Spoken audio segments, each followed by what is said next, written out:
با پیشرفت و ترقیات و تشکل جامعه معاصر امروزها جنایت و جنایتکاری خاراکتر معاصر کسب کرده راه و اصولهای نوی پدیده‌های نامطلوب میان جنایتکاران رایج گردیده است. اشخاص ریباخوار و فریبگر با استفاده از اراده ضعف شهروندان، با استفاده از نام نهاد و ساختارهای قدرتی و به دست آوردن درآمد مفت دست به اعمال میزنند که عاقبت آنها را دست بر زنجیر و پس دیوارهای آهنین میبرد. این نفران برای رسیدن به هدف و مقصدهای ناپاک خود و به خاطر صاحب شدن به منفعت‌های مادی و مالیوی از نفوذ و مرتبه مقامات‌های دولتی و شخصان منصبدار استفاده نموده و باوری شهروندان می‌درآیند و درآمدهای مفت به دست می‌آورند. با این راه شأن و اعتبار و نام و مقام کارمندان نهادهای قدرتی را داغدار کرده به شأن و شرف آن اسناد می‌آورند. در سر هوای مال و وامانده در بند نفس از عاقبت اعمال ننگین خود فراموش میکنند، ولی بالاخره به چنگال متین قانون افتاده میان یار و دیار و جامعه شرمسار و سرخم و ملامت شنوی هر دو عالم میگردند. شخصان جنایت پیشه که دست به این اعمال زشت زدند از نام مقامات پروکراتورای جمهوری تاجیکستان و کارمندان این نهاد با نفوذ سوء استفاده نموده دست به جنایت‌های قلابی و آدمفریبی زدند. چنانچه عمرов شیرعلی حیدرعلیویچ که قبلا با حکم‌های سود ناحیه سپیتامن از 6 январи соли 2010 با моддаҳои 328 қисми 1, 330 қисми 1 кодекси ҷиноятии ҷумҳурии Тоҷикистон, аз 24 сентябри соли 2014 با моддаҳои 112, 323, 247 қисми 4 банди Б кодекси ҷиноятии ҷумҳурии Тоҷикистон, аз 15 апрели соли 2016 با моддаҳои 247 қисми 4 банди Б, 323, 338 қисми 2 кодекси ҷиноятии ҷумҳурии Тоҷикистон, аз 17 июни соли 2016 با моддаҳои 247 қисми 3 банди А кодекси ҷиноятии ҷумҳурии Тоҷикистон маҳкум гардида аз ин барои худ хулосаи зарурӣ набароварда ба содир намудани ҷиноятҳои қаллобӣ ва сохтакории ҳуҷҷатҳо даст задааст. номбурда дар содир намудани як қатор ҷиноятҳо аз қабили сохтакории ҳуҷҷатҳои қитъаи заминҳои назди ҳавлигӣ ва бо роҳи қаллобӣ аз шаҳрвандон маблағҳои пулиро аз они худ намуда ба манфиатҳои шахсияш истифода намудааст. чунончи 28 октябри соли 2016 шералиев ойбек ҷумаевич дар аснои баҳси замин бо шаҳрванд бобоев шариф мирзоевич муноқиша намуда тартиботи ҷамъиятиро дағалона вайрон кардааст. кормандони мақомоти ҳифзи ҳуқуқи ноҳияи Спитамен нисбати Шералиев бо моддаи 237 қисми 3 банди А кодекси ҷиноятии ҷумҳурии Тоҷикистон парвандаи ҷиноятӣ оғоз карда шуда ном бурда дастгир ва ба ҳабс гирифта шудааст. ҳангоми дар маҳбас қарор доштани Шералиев тахминан аввали моҳи марти соли 2017 Умаров Шерали Ҳайдаралиевич бо роҳи фиреб ба боварии модари Шералиев Орипова Улмасой Деҳқоновна даромада бо ваъдаи тавассути мақомоти прокуратура аз маҳбас озод кардани Шералиев ҳамроҳи модари маҳбус ба назди идораи прокуратураи вилояти Суғ воқеъ дар маҳаллаи 31 шаҳри Хуҷанд омад. бо мақсади ба боварии Орипова даромадан Умаров Шерали Ҳайдаралиевич вориди бинои идораи прокуратураи вилояти Суғ гашта пас аз гузашти чанд вақт баромад ва бо ин кирдораш бовар кунонид ки гӯё масъалаи писари ӯро бо корманди прокуратура ҳал намудааст ва аз ӯ ахиран 10 000 сомониро тасарруф намудааст. як бор дигар прокуратураи шӯъбаи корҳои дохили ноҳияи Спитамин дар омадам гӯё ки корашо ҳал мекунам, ҳал накардам. баъд прокуратураи вилоят рафтам, унҷаам дар омадам биромадам, дурӯғ гуфтам пулоша гирам. یعنی شما با راه فریب گرفتید این مبلغ رو؟ فریب گرفتم. ҳамин тариқ Умаров Шерали Ҳайдаралиевич бо роҳи фиреб ва сӯистифодаи боварӣ бо мақсади аз ҷавобгарии ҷиноятӣ ва маҳбас озод кардани Шералиев дар маҷмӯъ 30 000 сомониро тасарруф намуда онро ба манфиати шахсии худ истифода намуда ба Шералиев зарари моддии махсусан калон расонидааст.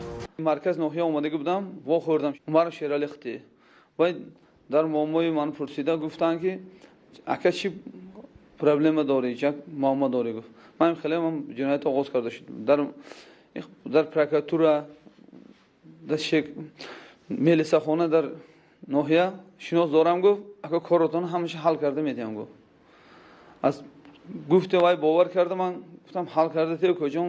гуфтам манам муроҷиат кардам, баъд ҳал мекард. бовар кардам. ин 22 феврал буд. пагаш буд 22 феврал ман ба занг зада гуфтам ки ака биёед як бор ман ҳал карда масъалатона гуфт. ман ноҳия фуромадам, адеҳа фуромада омадам. ман ба гуфт ки ака шумо коротона 20,000 сомон қута ҳал кардам, шумо зиқ нашавед, ин корото ҳал шуд гуфт.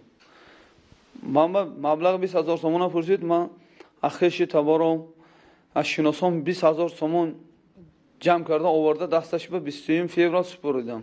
оиди ҳолатҳои зикршуда санаи 26 феврали соли 2018 аз ҷониби прокуратураи вилояти Суғд нисбати Умаров Шералӣ Ҳайдаралиевич бо қисми 1 моддаи 340 ва 247 қисми 4 банди б кодекси ҷиноятии ҷумҳурии Тоҷикистон парвандаи ҷиноятӣ оғоз ва пас аз ба итмом расонидани пешбурди он парванда санаи 23 майи соли равон бо тасдиқи фикри айбдоркунӣ барои моҳиятан баррасӣ намудан ба суди ноҳияи Спитамен ирсол шудааст. ё ин ки шаҳрванд Абдуллоев Абдурасул Раупович охирҳои моҳи майи соли 2017 дар ҳудуди шаҳри Душанбе ба боварии шаҳрванд Хабиров даромада худро хиши яке аз шахсони баландмақоми давлатӣ ва шиноси наздики яке аз корманди соҳибмақоми прокуратураи генералӣ муаррифӣ намуда аз ӯ бо роҳи фиреб ва сӯистифода аз боварӣ барои ба мақомоти прокуратура ба кор мондан маблағи $3,000 Иёлоти Муттаҳидаи Амрикоро гирифта тасарруф намуда бо ин амалҳояш ба номбурда зарари молиявии махсусан калон расонидааст. аз рӯи ин ҳолат 28 майи соли 2018 аз ҷониби прокуратураи генералӣ нисбати Абдуллоев Абдурасул Раупович бо моддаи 247 қисми 4 банди б кодекси ҷиноятии ҷумҳурии Тоҷикистон парвандаи ҷиноятӣ оғоз карда шуда тафтиши пешакӣ идома дорад. Абдуллоев Абдурасул Зода ва истиқоматмандаи ноҳияи Данғара ҷамоати корес қишлоқи Ғарғара мебошад. соли таваллудам 1970 24 соли 1977 با ماده 206 قسم دی کودکس جنایتی جمهوری تاجیکستان با مهلت 5 سال آزادی محروم نموده عین حال در مؤسسه اصلاحی نظامش حضور شهر خوجند ادای جزا نموده ایستادند. تخمینا ماه‌های مالی سال 2017 از شهروندان با نام و دولت و طلبانشاه که هر دوی آنها ساکنان ولایت ختلان شهر باختر میباشند و آنها شناسایی پیدا نموده و باوری آنها در آمده از آنها برای به دولت را به جای کار تامین نمودن به پروکراتورای جمهوری تاجیکستان اولا $2,000 ایما از دست طلبانشاه بعدا $1,000 ایما از دست به دولت که با ماشین کرایه از شهر باختر شهر دوشنبه روی کرد گرفتم. همه این مبلغ‌ها را برای احتیاجات خودم صرف نمودم.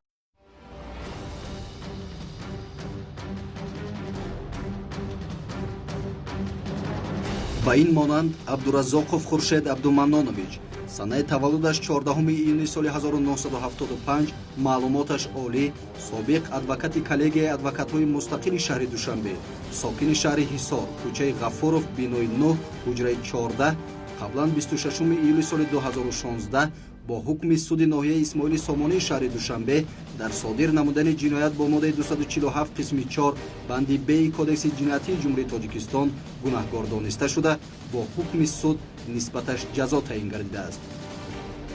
ӯ аз ин бо худ хулосаи лозима набароварда боз такроран моҳи декабри соли 2017 ва январи соли 2018 бо роҳи фиреб бо мақсади тасарруфи молу мулки ғайр бо шаҳрванд Бурҳонова Мафтуна Ҷумаевна сокини шаҳри Душанбе, кӯчаи Рудаки 13 шартномаи супориши оиди расонидани ёрии ҳуқуқӣ бо парвандаи шаҳрвандӣ баста дар асоси ваколатнома таҳти рақами 08 85 395 аз 28 ноябри соли 2017 дар идораи нотариалии давлатии ноҳияи Исмоили Сомонии шаҳри Душанбе ба қайд гирифта шудааст. ҳамчун намояндаи Бурҳонова дар прокуратураи шаҳри Ваҳдат дар баррасии аризаи номбурда иштирок менамояд. сипас Абдураззоқов Хуршед Абдуманнонович ҳангоми баррасии аризаи Бурҳонова бо роҳи фиреб бо мақсади тасарруфи молу мулки ғайр ба боварии Мафтуна Ҷумаевна даромада аз номбурда санаи 28 ноябри соли 2017 маблағи 2500 сомонӣ, моҳи декабри соли 2017 1000 сомонӣ ва дар алоҳидагӣ ҷамъ $450 Иёлоти Муттаҳидаи Амрико баробар ба 3970 сомониро дар шаҳри Душанбе, кӯчаи Рудакӣ назди бинои 13 гирифта ваъда додааст ки маблағҳои аз ӯ гирифтаро ба прокурори шаҳри ваҳдат ва кормандони он ҳазратзода хайё медиҳад, то онҳо аризаи ӯро қонеъ гардонида собиқ шавҳараш Саидовро барои дар як вақт бо ду зан зиндагонӣ кардан ва хоҷагии умумӣ пеш бурдан ба ҷавобгарии ҷиноятӣ мекашанд. ғайр аз ин, Абдураззоқов Хуршед Абдуманнонович моҳи январи соли 2018 бо мақсади тасарруфи молу мулки ғайр ба боварии Бурҳонова даромада, аз ӯ маблағи 2500 сомониро ҳамчун қарз гирифта, ин маблағро низ ба ӯ барнагардонидааст. ҳамин тариқ Абдураззоқов Хуршед Абдуманнонович дар маҷмӯъ аз Бурҳонова бо роҳи қалобӣ маблағи 6000 сомонӣ ва $1450 Иёлоти Муттаҳидаи Амрико баробар ба 12204 сомонӣ гирифта ба манфиати шахсияш истифода намудааст, ки дар натиҷа ба шаҳрванд Бурҳонова зарари молу мулки ба миқдори махсусан калон расонидааст. нисбати Абдураззоқов Хуршед Абдуманнонович аз ҷониби Прокуратураи Генералии Ҷумҳурии Тоҷикистон бо аломатҳои 247 қисми 4 банди Б Кодекси ҷиноятии Ҷумҳурии Тоҷикистон барои қалобӣ, яъне тасарруфи молу мулки ғайр ё ба даст овардани ҳуқуқ ба молу мулки ғайр бо роҳи фиреб ё сӯистифодаи боварӣ такроран ба миқдори махсусан калонро содир намудан, парвандаи ҷиноятӣ оғоз карда шуда, баъди ба итмом расидани тафтиши пешакӣ бо тасдиқи хулосаи айбдоркунӣ ба суд ирсол карда шуд, ки айни замон дар баррасии судӣ қарор дорад. ҳамчунин шаҳрванд Қарахонзода Алиҷон Алихон дар вазифаи сармутахассис оид ба корҳои дин, танзими анъана ва ҷашну маросимҳои ҷамоати деҳоти ромити шаҳри Ваҳдат фаъолият намуда, бо истифода аз мақоми хизматӣ 7 октябри соли 2017 бо рафиқонаш Содирзода Фаррухи Усмоналӣ ва Холиқов Бахтовар Саидҷонович бо мақсади санҷиши Қонуни Ҷумҳурии Тоҷикистон дар бораи танзими анъана ва ҷашну маросимҳо дар Ҷумҳурии Тоҷикистон ба маъракаи оши наҳори тӯи шаҳрванд воқеъ дар шаҳри Ваҳдат ба манзили истиқоматии соҳибтӯй Тошев рафтанд. сипас Қарахонзода Алиҷон Алихон бо роҳи фиреб ва ба гумроҳӣ бурдани соҳиби маърака Тошев рафиқонаш Холиқов Бахтовар Саидҷоновичро ҳамчун корманди прокуратура ва Содирзода Фаррухи Усмоналиро ҳамчун корманди ҳукумати шаҳри Ваҳдат муаррифӣ намуда, бо меҳмонон дар асл шарикони ҷиноияш маъракаро тафтиш намуда хулосабарорӣ кардааст, ки дар тӯй ба меҳмонон ду намуди таом пешниҳод шудааст. аз ин лиҳоз Қарахонзода Алиҷон Алихон нисбати Тошев санад тартиб медиҳад. баъд аз тартиб додани санад Қарахонзода Алиҷон Алихон барои протоколи ҳуқуқ вайронкунии маъмурӣ тартиб надодан аз Тошев маблағи 600 сомониро талаб мекунад. бо сабаби надоштани маблағи 600 сомонӣ Тошев Қарахонзодаро бо илтиҷоу зорӣ бо 250 сомонӣ розӣ мекунад ва Қарахонзода бо истифода аз заъфияти ҳуқуқии Тошев ин маблағро ситонида барои эҳтиёҷи шахсияш сарф мекунад. бо ин роҳ ба ҷабрдида зарари ҷиддии моддӣ мерасонад. оиди ҳолати мазкур аз тарафи прокурори шаҳри Ваҳдат 28 октябри соли 2017 нисбати Қарахонзода Алиҷон Алихон бо моддаи 247 қисми 2 банди Г Кодекси ҷиноятии Ҷумҳурии Тоҷикистон парвандаи ҷиноятӣ оғоз намудааст. дар рафти тафтиши пешакӣ Қарахонзода худро дар содир намудани ҷинояти мазкур гунаҳгор ҳисобидааст.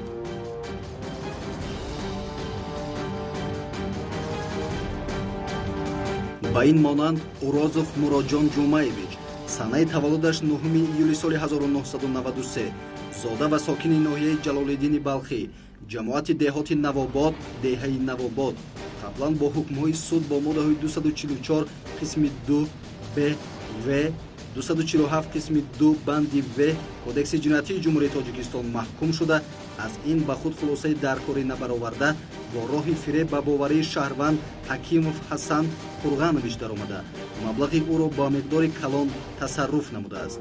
Урозов Муроҷон Ҷумаевич санаи 2 июни соли 2018 дар назди бинои Прокуратураи Генералии Ҷумҳурии Тоҷикистон воқеъ дар шаҳри Душанбе бо шаҳрванд Ҳакимов Ҳасан Қурғанович вохӯрда аз ҳолати равониву иҷтимоии ӯ огоҳ шуда фаҳмидааст, ки нисбати охирин 12 майи соли 2018 аз ҷониби муовини прокурори Генералии Ҷумҳурии Тоҷикистон Осимзода Муҳаммад Иброҳим парвандаи ҷиноятӣ бо моддаи 209 қисми 1 Кодекси ҷиноятии Ҷумҳурии Тоҷикистон оғоз карда шудааст ва Ҳакимов бо оғози парвандаи мазкур розӣ набуда зиёда аз 1 ҳафта пеш шикоят кардааст.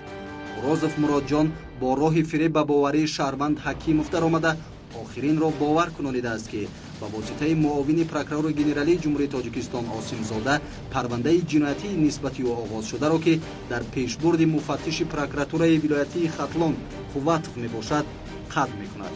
сипас рӯзи 2 июни соли 2018 барои иҷрои кор аз ҳакимов маблағи 2000 сомонӣ талаб кардааст ва ҳакимов ӯро бовар намуда маблағи 2000 сомониро дар шаҳри душанбе ба уроз офтодааст.